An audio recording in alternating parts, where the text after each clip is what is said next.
फिलहाल अतुल आपका बहुत बहुत शुक्रिया इस तमाम जरूरी अपडेट्स के लिए। तो चलिए दर्शकों आगे बढ़ेंगे। इस बीच एक और बड़ी खबर आपको बता दें, अमेरिका ने ईरान पर दोबारा हमलों की शुरुआत कर दी है। ईरान के बुशहर में अमेरिका ने जोरदार हमला किया है। ट्रंप ने करारा जवाब देने की चेतावनी दी थी।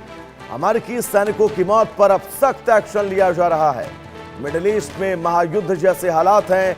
मिडिल ईस्ट में अमेरिका और ईरान का तनाव लगातार गहराता जा रहा है। अमेरिकी सेना ने ईरान के खिलाफ एक बार फिर से ताजा कार्रवाई की है। अमेरिकी सेंट्रल कमांड के मुताबिक इन हमलों में ईरानी सैन्य कमांड सेंटर, मिसाइल और ड्रोन लॉन्च साइट, समुद्री क्षमताओं और एयर डिफेंस सिस्टम को निशाना बनाया गया है। यह लगातार तस्वीरात है जब अमेरिका ने ईरान के खिलाफ सैन्य एक्शन लिया है।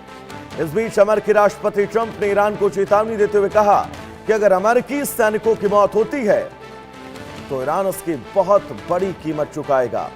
अतुल रंजन लगातार हमारे साथ जुड़े हुए हैं तमाम जरूरी अपडेट्स के साथ। अतुल, खाड़ी देशों में अमेरिकी सैन्य बेसों पर ईरान के लगातार हमले, IRGC के लगातार हमले, और ये तय है अमेरिका इन हमलों को अब रोकने वाला नहीं है फिलहाल। तो अतुल जी बिल्कुल, देखिए डोनाल्ड ट्रंप ने एक बार फिर जो है ईरान पर हमले को लेकर बात कही है और लगातार अमेरिका जो है ईरान पर हमले भी कर रहा है। इनफैक्ट जो है बुशहर जो इलाका है ईरान का, वहां पर जो है अमेरिका ने जोरदार हमले किए हैं। और एक बार फिर से ट्रंप ने जो है ईरान को जो धमकी दी है कि अगर वो जो है अपने न्यूक्लियर प्रोग्राम्स के जो तमाम जो प्रोग्राम्स की जो तैयारियां हैं, अगर वो उसको बदलते नहीं है तो इस तरह से हमले जो है वो जारी रहेंगे। तो कहीं ना कहीं और साथ ही साथ जो सेंट्रल कमांड है उसने इनफैक्ट जो हमले हो रहे हैं उसमें इरानियन के जो IRGC हैं उनके सैनिकों की मौत की बात कही है। हालांकि IRGC की तरफ से फिलहाल तो कंफर्मेशन नहीं आया है। हालांकि वो एक रणनीति भी हो सकती है, एक रणनीतिक चॉइस भी हो सकती है, क्योंकि जाहिर सी बात है अगर कोई देश युद्ध के दौरान अपने सैनिकों की मौत को वो एडमिट करता है तो कहीं ना कहीं उसे एक रणनीतिक रूप से एक झटका लगता है, एक सेटबैक होता है। तो ईरान की तरफ से वो जो है एक पोजीशन है वो अपनाई गई है। लेकिन कहीं ना कहीं जाहिर सी बात है जिस तरह से ईरान जो है तमाम जो खाड़ी के देश हैं जहां पर जो अमेरिका के अलाइज है और जहां पर US के बेसेस हैं, चाहे वो बहरीन हो, कुवैत हो और सऊदी हो, तमाम जो देश हैं वहां के उन पर जो है लगातार हमले कर रहा है और वो देश जो है लगातार अलर्ट पर है।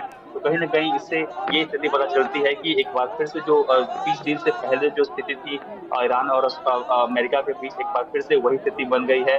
और जो लगातार दोनों देशों का गतिरोध है वो बढ़ता ही जा रहा है, क्योंकि दोनों तरफ से जो बयानबाजी अगर आप देखें, चाहे वो अमेरिका के सिर्फ राष्ट्रपति डोनाल्ड ट्रंप ही ना हो, बल्कि जो वॉर के सेक्रेटरी हैं या फिर जेडी बयानों वांस के है बीच या एक फिर बहुत महत्वपूर्ण सवाल, जिन सवालों पर अभी संशय तो बरकरार है कि क्या वाकई ईरान ने कोई परमाणु परीक्षण किया है, क्योंकि ईरान की धरती पर जहां पर उसके परमाणु संयंत्र है वहां पर एक दिन में, 1.5 दिन में 2 बार जबरदस्त भूकंप जो है वो नोट किए गए हैं। और अमूमन भूकंप आने का कारण भी यही है कि भौगोलिक गतिविधियां अगर जमीन के अंदर कोई बड़ी होती हैं तो भूकंप आता है।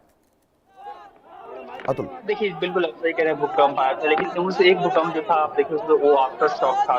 तो जाहिर सी बात है वो कि कहीं ना कहीं वो ऐसा मालूम होता है कि जो भू वैज्ञानिक है उनकी जो बयान आए थे उसके और मुताबिक, उनके मुताबिक अतुल ये कहीं ना सवाल कहीं मैंने जो आपसे बुरा इसलिए किया है क्योंकि परमाणु संयंत्र को बनाने की दिशा में ईरान बहुत आगे बढ़ चुका है। ये बात अमेरिका भी जानता है। जी बिल्कुल, ये सही है कि ईरान ने जो है काफी तरक्की की है अपने जो न्यूक्लियर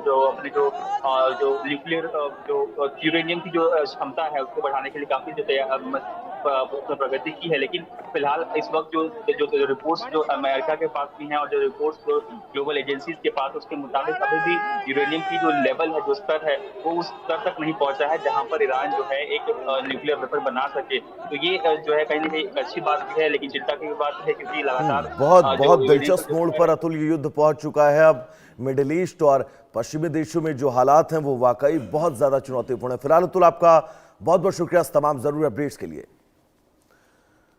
तो चलिए दर्शकों अब आगे बढ़ेंगे, वक्त हो चला है रामबाण का। सीधा आपको ले चलते हैं बिना देर किए गदाधारी राज मिश्रा जी के पास, जो आपको बताएंगे राशियों का क्या है हाल और कैसे आपको मिलेगी सफलता।